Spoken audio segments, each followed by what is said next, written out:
गोरखपुर के दीनदयाल उपाध्याय गोरखपुर विश्वविद्यालय में संगोष्ठी राष्ट्रीय संगोष्ठी में सम्मिलित होते सीएम योगी आदित्यनाथ सीधी तस्वीर है। माननीय कुलपति प्रोफेसर पूनम टंडन जी से कि वे आज के हमारे माननीय मुख्य अतिथि जी का पुष्पगुच्छ और प्रतीक चिन्ह से स्वागत करें और आपसे निवेदन है कि करतल ध्वनि से अभिनंदन करें।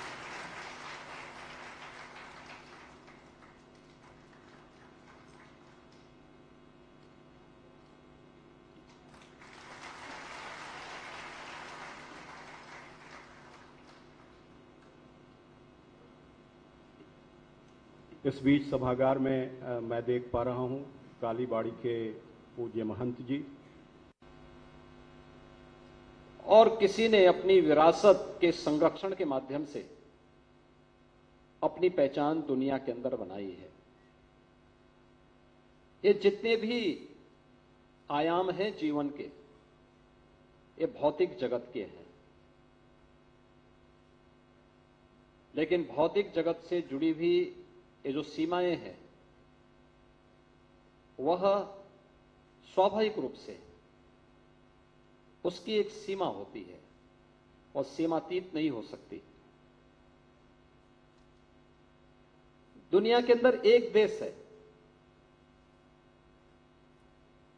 जिसने इन भौतिक सीमाओं का अतिक्रमण करके चेतना के उस उच्च आयाम तक पहुंच करके न केवल इस भौतिक जगत की बल्कि ब्रह्मांड के उन रहस्यों को भी उद्घाटन किया है, और वह देश है हमारा भारत। भारत की पहचान दुनिया के अंदर अपनी इस विशिष्टता के नाते है और दुनिया के अलावा कोई दूसरा देश ये नहीं कह सकता जो भारत की मनीषा ने कहा था कि एकम सद विप्रा बहुधा वदंती, यानी सत्य एक है, विद्वान लोग अलग अलग मार्गों से उसकी विवेचना कर सकते हैं। यानी रास्ते अलग हैं लेकिन मंजिल तो एक है, और उस मंजिल को सत्य के रूप में किसी ने परिभाषित किया है। कहीं ये नहीं है कि जो मैं कह रहा हूं यही सच है। कहा रास्ता आपका भी ठीक वही है, आपका भी रास्ता सही है, आपका भी सही है, लेकिन लक्ष्य सबका एक मंजिल पे पहुंचना है, और यह केवल भारतीय मनीषा कह सकती है। और यही तो भारतीय मनीषा कहती थी। समस्या दुनिया को नहीं थी, समस्या तो हमारे अपने लोगों को थी। यही तो कहा था हमारे लोगों ने। इसी बात के लिए हमारे ऋषियों ने कहा था कि मानो तो गंगा मैया है, न मानो तो बहता पानी है। और जब हमने विश्वास किया, हमने उसको महत्व दिया, स्वयं वहां पर आकर के देश के प्रधानमंत्री मां गंगा की आरती उतार करके जल का आचमन किए, पूरी दुनिया टूट पड़ी, प्रयागराज आने को उतावली हो गई। 66 करोड़ से अधिक श्रद्धालु प्रयागराज में आकर के मां गंगा में स्नान भी करता है और आचमन भी करता है। और यही भारत की अध्यात्म की ताकत है। यह अध्यात्म की ताकत भौतिक जगत के बंधनों से बंध नहीं सकती है। भारत की ऋषि परंपरा ने चेतना के अपने उस विस्तार के माध्यम से यही विस्तार उसे दिया है, और यह भारत की सही पहचान है। यह कहना कि भारत के परंपरा ने टेक्नोलॉजी पर विश्वास नहीं किया, ध्यान नहीं दिया, मुझे लगता है कि यह अपने को आंकने में हो रही कमी है।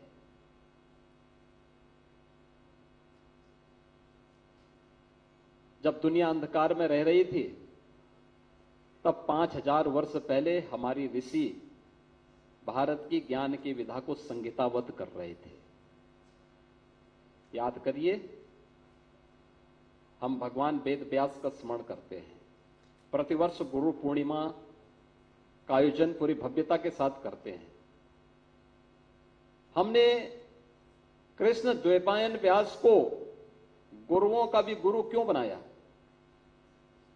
क्योंकि उन्होंने उस विशिष्ट विधा के माध्यम से भारत की ज्ञान परंपरा को लिपिबद्ध करके आने वाली पीढ़ी के लिए भी इतने विस्तृत रूप में प्रस्तुत कर दिया जो कार्य कभी नहीं हो पाया था। श्रवण परंपरा से, गुरु शिष्य की परंपरा से अलग हट करके भी अगर कोई इसके बारे में जानने का इच्छुक है तो हम उसको संहितावत रूप से इसे प्रस्तुत करेंगे, उसको देंगे।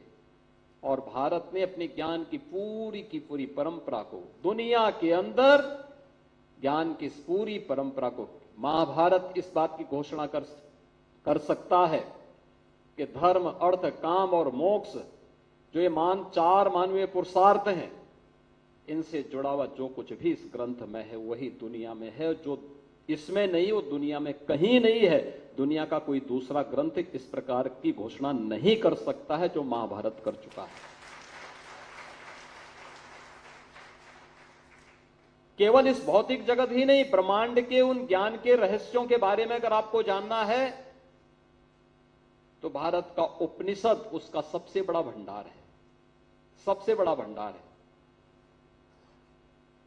समस्या दुनिया को नहीं थी, समस्या हमारे में थी, जो हम लोगों ने इनसे अपने को दूर कर लिया और परिणाम हमारे सामने है। जो दुनिया हमारे पीछे भागती थी, हम उस दुनिया के पीछे भागने लग गए। आपने बदलते हुए भारतवर्ष को देखा है 10 वर्ष में।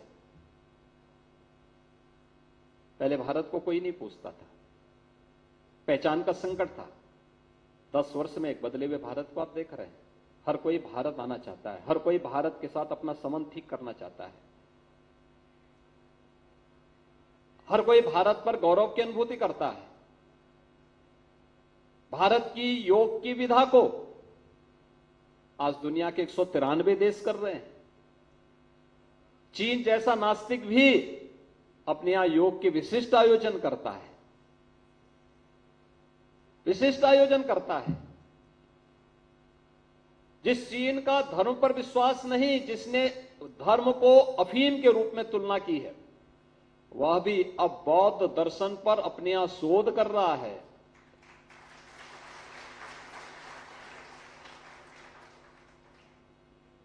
ये भारत की विजय नहीं तो क्या है?